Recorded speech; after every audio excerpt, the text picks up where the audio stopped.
तो मैं मुस्लिम लड़की हूँ, मेरे ख़ानदान में मुझसे पहले कोई स्टेज पे गया ही नहीं है। जब मैंने नौकरी छोड़ी, लोगों ने हमेशा से कहा दिमाग ख़राब हो गया है, लेक्चरशिप की नौकरी कोई छोड़ता है, ये पागल हो गई है क्या। अच्छी खासी नौकरी छोड़ के ये कहानियाँ सुनाएंगी, कहानियाँ, पता नहीं क्या करने वाली हैं। क्या ये नौकरी ज़रूरी है, पैशन ज़रूरी है? अंदर से जवाब आया। मेरा नाम है फौजिया दास्तान गो और मैं एशिया की सबसे पहली महिला दास्तान गो हूँ। मगर दास्तान गो तक पहुँचने से पहले मेरी एक और कहानी है। जब मैंने बचपन में आँख खोली तो अपने आप को एक छोटे से घर में नहीं बल्कि एक दूछत्ती में पाया, जिसकी छत मेरे कद के बराबर थी। मेरा भाई लंबा था, जब खड़ा होता था तो छत से टकराता था, और वहाँ पे बाथरूम भी नहीं था। अपने फादर को मैंने स्कूटरें ठीक करते हुए देखा, माँ को दुपट्टों पे बेले लगाते हुए देखा। यहाँ से शुरू होती है मेरी कहानी, यानी फौजिया दास्तान गो की कहानी।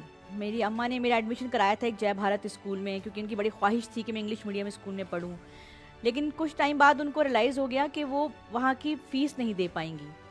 उन्होंने मुझे वहाँ से निकाला और एक MCD स्कूल में एडमिशन कराया, और उन्होंने कहा कम से कम उर्दू पढ़ना लिखना सीख जाएगी तो कल को अगर कहीं दूर शादी हो गई तो ख़त लिखेगी। ये सोच के उन्होंने मेरा एडमिशन कराया। मैंने वहाँ पढ़ाई शुरू की अपनी।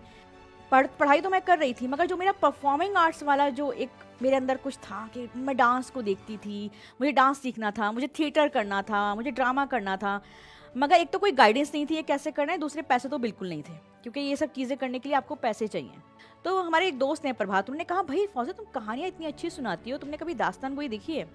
तो मैंने कहा नहीं, मैंने दास्तान गोई नहीं देखी। 2006 में मैं दयाल सिंह कॉलेज में गई, वहाँ पे महमूद फारूकी और दानिश हुसैन परफॉर्म कर रहे थे, और जब मैंने दास्तान गोई देखी मुझे लगा लाइक यही है वो चीज़ जो मुझे ज़िंदगी में करनी है। और 2005-06 में दास्तान गोई को कोई नहीं जानता था। शो ख़त्म हुआ, महमूद दानिश नीचे उतरे, मैं उनके पास पहुँची और मैंने सीधा कहा मुझे दास्तान गोई सीखनी है। वो हैरान हो गए, मतलब ये लड़की कहाँ से आई है और कह रही है मुझे दास्तान गोई सीखनी है, मतलब। तो उन्होंने कहा ठीक है आप आके मिलिए। मैं सुबह से शाम तक नौकरी करती थी, रिहर्सल करने जाती थी, शाम को रात को 10-11 बजे घर पहुँचती थी। अब 11:30 बजे दानिश हुसैन मुझे जामा मस्जिद के गेट नंबर 1 पे छोड़ते थे।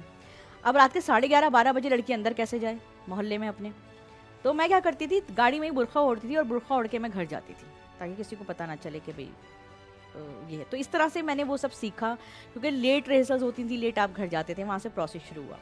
2014 तक आते आते नौकरी दास्तान गोई के आड़े आने लगी। 2014 दिसंबर में मेरा दिमाग ख़राब हुआ और मैंने नौकरी छोड़ी। जब मैंने नौकरी छोड़ी, लोगों ने हमेशा से कहा दिमाग ख़राब हो गया है, लेक्चरशिप की नौकरी कोई छोड़ता है, ये पागल हो गई है क्या, ये करने क्या वाली है। मतलब लोगों ने मुझे क्रिटिसाइज़ किया। मैं ननिहाल में या कहीं पे भी, हर जगह मुझे क्रिटिसाइज़ किया गया इस चीज़ के लिए कि अच्छी खासी नौकरी छोड़ के ये कहानियाँ सुनाएंगी, कहानियाँ, पता नहीं क्या करने वाली हैं, कहानियाँ सुनाएंगी, कहानियाँ, मतलब रोएंगी एक दिन बैठ के। और वो सब साथ साथ चल रहा था, लोगों की बातें, ताने तिशने सब साथ चल रहे थे, क्योंकि एक तो मैं मुस्लिम लड़की हूँ, मेरे ख़ानदान में मुझसे पहले कोई स्टेज पे गया ही नहीं है, परफॉर्मिंग आर्ट्स किसी ने सोचा ही नहीं है। सब टीचिंग प्रोफेशन में हैं या ऐसे प्रोफेशन में नहीं जहाँ पे एक्टिंग और आपको ट्रैवल करना हो, इतना ज़्यादा इंटेंसिव ट्रैवल हो। तो वो अपने आप में एक चैलेंज था। लेकिन वो ज़िंदगी चलती रही और फिर आहिस्ता आहिस्ता मैंने अचीव करना शुरू किया। अखबारों में लोगों ने मेरे टैलेंट को रिकग्नाइज़ किया, मेरे आर्टिकल्स आने शुरू हुए। मैंने जो जर्नी 2006 में शुरू करी थी, कि मैं समझती हूँ 2016 में आते आते उसका नाम हुआ 10 साल मैंने अपने उस पैशन को दिए। 10 साल का वेट था, 10 साल की स्ट्रगल थी, 10 साल के ह्यूमिलेशन भी था एक तरह से देखा जाए तो। अब बहुत बार टूटते हैं इस जर्नी में, ऐसा नहीं है कि बहुत अच्छा है सब कुछ। अब बहुत बार टूटते हैं, बहुत बार आप रोते हैं, बहुत बार आपको लगता है कि आप क्या कर रहे हैं आप।